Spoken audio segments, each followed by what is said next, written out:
আজকের গুরুত্বপূর্ণ আঞ্চলিক সংবাদে সবাইকে জানাই স্বাগতম। আজ ৮ জুন শনিবার। আজকের সকালের বিশেষ বিশেষ খবর হলো, জোরহাটে হার জটিল করেছে মন্ত্রিসভা রদবদলের অঙ্ক, উজানে অসন্তুষ্টি, নতুন পুরনো সংঘাত, প্রদেশ বিজেপির সভাপতি বদল, সম্ভাব্য সমীকরণ। সরকার গঠনের ৩ বছর পর মন্ত্রিসভায় পূর্ণাঙ্গ রদবদল করতে যাচ্ছেন মুখ্যমন্ত্রী হিমন্ত বিশ্ব শর্মা। ১৫ আগস্টের মধ্যেই সেই কাজ সেরে নেওয়ার কথাও জানিয়েছেন তিনি। কিন্তু জোরহাটে বিজেপির হারে জটিল করে তুলেছে মন্ত্রিসভার রদবদলের অঙ্ক। উজান আসামে বসবাসকারী বর্ণ অসমীয়া সম্প্রদায়ের মধ্যেও যে বিজেপির বিরুদ্ধে চূড়াস্রোত রয়েছে, ভোটের ফলাফল সেটা প্রমাণ করে দিয়েছে। শুধু জোরহাটই নয়, ধর্মীয় সংখ্যালঘুদের কার্যত কোনো প্রভাব না থাকা উজানের অন্যান্য লোকসভা কেন্দ্রেও ভালোই ভোট পেয়েছেন বিরোধী প্রার্থীরা। তাই মন্ত্রিসভা ডেলে সাজাতে গিয়ে নতুন করে ভাবতে হচ্ছে মুখ্যমন্ত্রীকে। মাথায় রাখতে হবে উজানের বিভিন্ন জনগোষ্ঠীকে প্রাধান্য দেওয়ার কথা। চা উপজাতি গোষ্ঠী, আহোম জনগোষ্ঠীর নেতাদেরও অগ্রাধিকার দেওয়ার বিষয়টি ভাবতে হবে। সামনেই এগিয়ে আসছে বিটিএডির ভোট, ফলে বড়োল্যান্ডে বিজেপির সংগঠনের প্রসার ঘটানোর কথাও রাখতে হবে মাথায়। থাকবে প্রদেশ বিজেপি সভাপতির অঙ্ক।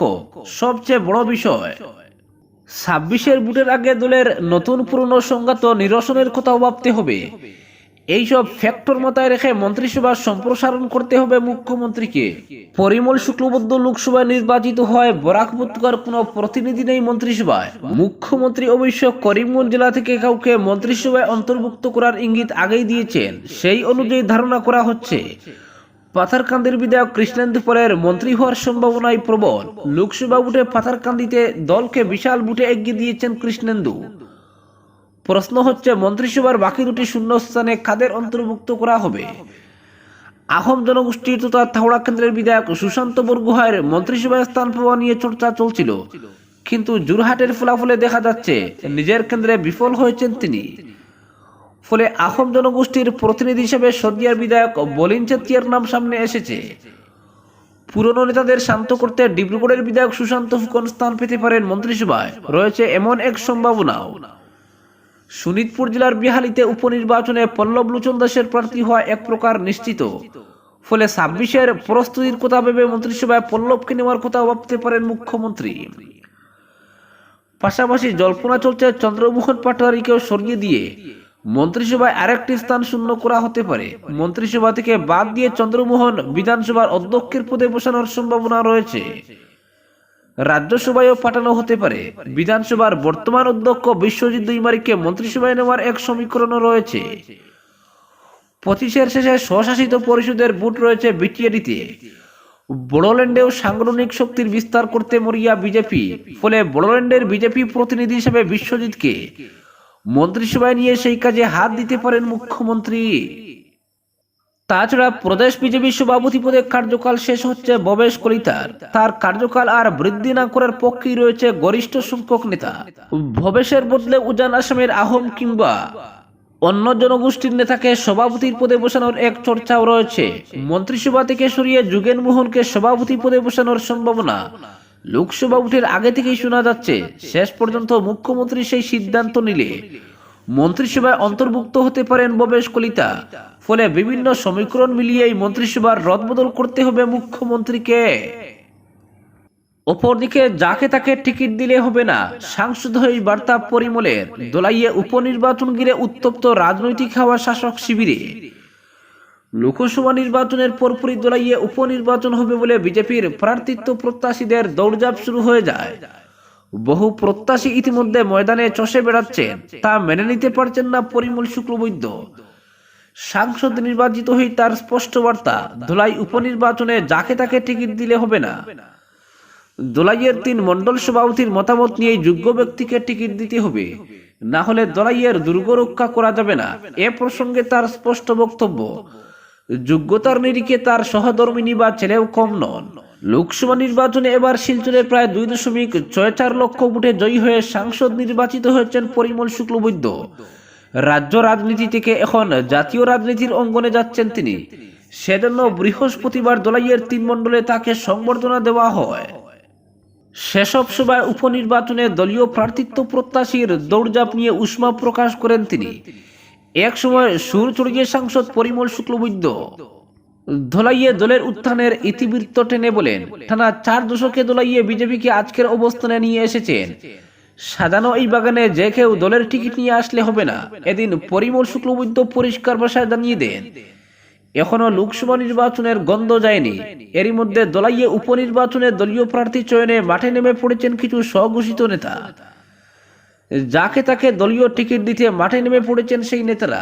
অনেকটা মেজাজ হারিয়ে তিনি আরো বলেন, দলীয় টিকিট দেওয়ার অধিকার ওদের দিয়েছে কে? কোথায় আছে না? নিজের বসার জায়গা নেই, শঙ্করাকে ডাকে।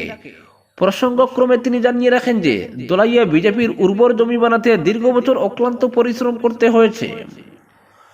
শুধু তিনি নন, এই বিধানসভা কেন্দ্রের অনেক দলীয় কর্মীর নিরলস পরিশ্রমী আজকের দিনে ধলাইয়ে জয়ের দ্বারা অব্যাহত রয়েছে। যখন ধলাইয়ে লুকিয়ে দলের কাজ করেছেন কর্মীরা, সেই সময় অনেককে হেনস্থার শিকার হতে হয়। আর আজ উর্বর জমি পেয়ে নেতা সেজে যাকে তাকে দলীয় টিকিট দিতে ব্যস্ত হয়ে মাঠে নেমে পড়েছেন অঘোষিত কিছু নেতা। এই বিষয়ে পরিমল শুক্লবৈদ্যের সাবধান বাণী, বেশি নেতাগিরি করতে যাবেন না, তেনা হয়ে ফিরে যাবেন।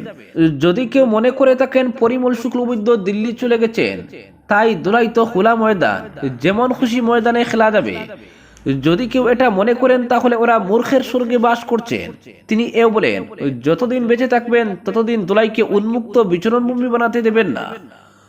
উপনির্বাচনে কাকে দলীয় টিকিট দেওয়া হবে সেটা 3 মণ্ডল একত্রে বসে প্রার্থীর যাবতীয় দিক বিচার বিশ্লেষণ করে চয়ন করা হবে।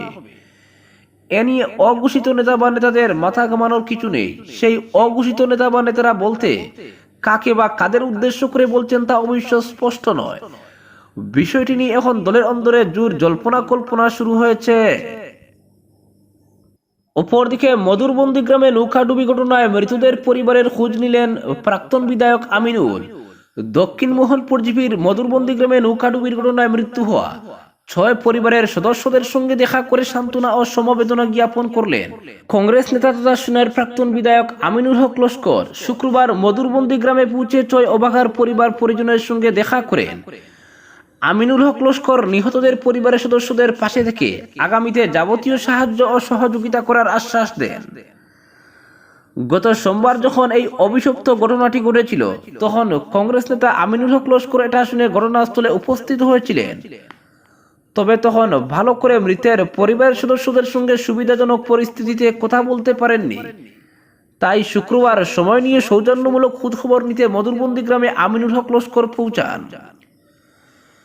এদিন আমিনুল হক লস্করকে পাশে পেয়ে মধুরবন্দি গ্রামের গ্রামবাসীরা তাদের গ্রামের বিভিন্ন সমস্যার কথা তুলে ধরেন। গ্রামের সমস্যা নিরসনে যাবতীয় সাহায্য ও সহযোগিতা করার আশ্বাস দিয়ে আসেন আমিনুল হক লস্কর। এদিন আমিনুল হকের সঙ্গে শিলচর জেলা কংগ্রেসের সহ সভাপতি খসরু আলম চৌধুরী, সুনাই শহর কংগ্রেসের সম্পাদক শাহাদ হোসেন চৌধুরী, জেলা মাইনরিটি কংগ্রেসের সহ সভাপতি বাবুল আহমেদ বড়বুইয়া, সেবা দলের কর্তা জুবাইর আহমেদ লস্কর, দক্ষিণ সৈয়দপুর জিপির প্রাক্তন এপি সদস্য হীরামণি লস্কর, শিলডুবির বিশিষ্ট কংগ্রেস নেতা খাইরুল ইসলাম লস্কর, সিঙ্গিরবন জিপির মন্ডল কংগ্রেস সভাপতি নবাব হোসেন চৌধুরী, রূপাইবাড়ি জিপির মন্ডল কংগ্রেস সভাপতি হিলাল আহমেদ লস্কর, রূপাইবাড়ি জিপির প্রাক্তন জিপি সভাপতি হানিফ আলম লস্কর, কাপ্তানপুর জিপির প্রাক্তন এপি সদস্য আবু বক্কর সিদ্দিক লস্কর, স্বাধীনবাজার জিপির প্রাক্তন জিপি সভাপতি জাহান মজুমদার, কচুদরম জিপির প্রাক্তন এপি সদস্য আক্তার হোসেন লস্কর, দক্ষিণ মোহনপুর জিপির প্রাক্তন মন্ডল কংগ্রেস সভাপতি তৈয়বুর রহমান আহমেদ, আলম আহমেদ চৌধুরী, মিনুক লস্কর সহ আরো অনেক বিশিষ্ট জনেরা। উল্লেখ্য, গত 3 জুন সোমবার মধুরবন্দি গ্রামে 2টা নৌকা ডুবে হৃদয় বিদারক একটা ঘটনা ঘটে। এতে 6 জন নিহত হয়েছিলেন, 4 জন প্রাণে বেঁচে গিয়েছিলেন। জেলা প্রশাসন এবং স্থানীয়দের তৎপরতায় নিহতদের উদ্ধার করা হয়। অপরদিকে ভুয়ো ক্রিপ্টোকারেন্সি, সুনাই ও কাটিগড়ার 2 যুবক গ্রেফতার, উদ্ধার 50 লক্ষ টাকা। করিমগঞ্জ পুলিশের জালে ধরা পড়ল 2 অনলাইন প্রতারক, উদ্ধার হলো বিপুল পরিমাণ টাকা। তাদের আটক করেছে রাতাবাড়ি পুলিশ। আটক 2 প্রতারক হলো কাছাড় জেলার সুলতান আহমেদ চৌধুরী ও মুস্তাকিন আহমেদ লস্কর। আব্দুল কাইয়ুম চৌধুরীর ছেলে সুলতান আহমেদ চৌধুরীর কাটিগড়া লেবারপোতা সদরখালের বাড়িতে তল্লাশি চালিয়ে প্রায় 50 লক্ষ টাকা উদ্ধার সহ একটি অ্যাপল ল্যাপটপ, অ্যাপল একটি mobile handset, OnePlus mobile handset এবং একটি গাড়ি বাজেয়াপ্ত করা হয়। তারা ক্রিপ্টোকারেন্সি নামে ভুয়ো অ্যাপের মাধ্যমে প্রতারণা চালিয়েছিল। প্রলোভন দেওয়া হয়েছিল অধিক মুনাফার। কিছুদিন পর তারা অ্যাপ বন্ধ করার পাশাপাশি যোগাযোগ বিচ্ছিন্ন করে। তাদের ফাদেপুরা পাথারকান্দি এলাকায় জাহানউদ্দিন নামের এক গ্রাহক রাতাবাড়ি থানায় মামলা দাখিল করেন। 126 নম্বরে মামলাটি পঞ্জীকরণ করে পুলিশ অভিযানে নেমে 2 জনকে গ্রেফতার করে। অপরদিকে বেহাল রাস্তা, NHIDCL এর ম্যানেজারের সঙ্গে সাক্ষাৎ তৃণমূল কংগ্রেসের নেতাদের। শিলচর শহরের ক্যাপিটাল মোড় থেকে দেবদূত মোড় পর্যন্ত অংশের রাস্তা সংস্কার করবে না NHIDCL। জনস্বাস্থ্য ও কারিগরি বিভাগ খোঁড়াখুড়ি করে রাস্তার অবস্থা বেহাল করে রাখায় NHIDCL সংস্কারের ব্যাপারে আপত্তি জানিয়েছে। ক্যাপিটাল মোড় থেকে সোনাবাড়িঘাট পর্যন্ত রাস্তার তদারকির দায়িত্ব রয়েছে এই সংস্থা। শুক্রবার তৃণমূল কংগ্রেসের কাছাড় জেলা কমিটির এক প্রতিনিধি দল কনকপুর এলাকায় সংস্থার কার্যালয়ে গিয়ে ডেপুটি জেনারেল ম্যানেজার গৌরাঙ্গ দেওগারের সঙ্গে সাক্ষাৎ করেন।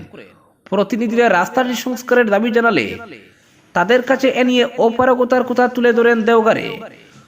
পরবর্তীতে তৃণমূলের প্রতিনিধিদের পক্ষ থেকে দলের জেলা কমিটির সভাপতি রাজেশ দেব সংবাদ মাধ্যমকে জানান, দেওগারের কাছে তারা সড়কটি সংস্কারের দাবি জানালে তিনি শুরু থেকেই নেতিবাচক কথা বলতে থাকেন। প্রথমত তিনি জানান, সড়কটির দায়িত্ব NHIDCL এর হলেও তাদের কোনো অনুমতি না নিয়ে শিলচর পুরসভা নালার কাজ করেছে, আর এই নালা জল নিষ্কাশনের জন্য পর্যাপ্ত না হওয়ায় সৃষ্টি হচ্ছে যত সমস্যার। এর উপর আবার জনস্বাস্থ্য কারিগরি বিভাগ রাস্তায় খোঁড়াখুড়ি করে অবস্থা একেবারে সঙ্গীন করে তুলেছে। রাজেশ জানান, দেওগারে তাদের যে তথ্য দিয়েছেন সে অনুযায়ী তিনি ইতিমধ্যে জেলা শাসককে এ নিয়ে চিঠি লিখে তাদের পক্ষে সড়ক সংস্কার করা সম্ভব নয় বলে জানিয়ে দিয়েছে।